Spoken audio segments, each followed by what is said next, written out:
ఆసిఫాబాద్ జిల్లాలో ఓ అవినీతి అధికారి ఏసీబీ వలలో చిక్కాడు. ఓ వ్యక్తి నుంచి లంచం తీసుకుంటూ గురువారం రాత్రి ఏసీబీ అధికారులకు రెడ్ హ్యాండెడ్ గా దొరికిపోయాడు.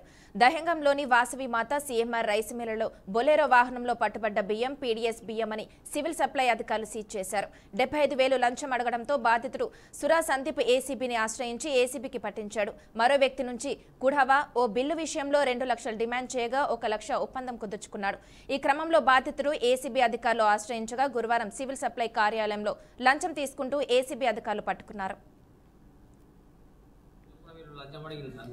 అయితే అప్పటిదాకా ఇవ్వకుండా ఉండి ఇవాళ కూడా అడిగితే ఇస్తా సార్ అని చెప్పి ఇవాళ ఆ 75,000 తీసుకొని వచ్చిన సార్.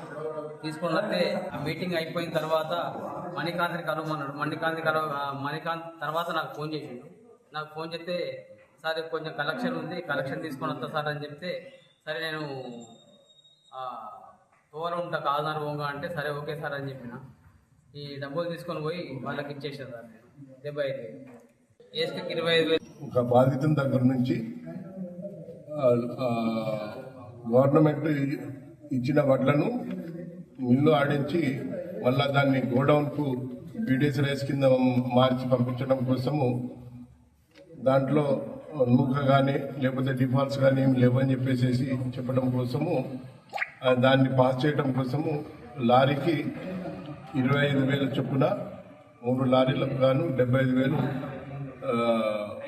లంచం తీసుకుంటుండగా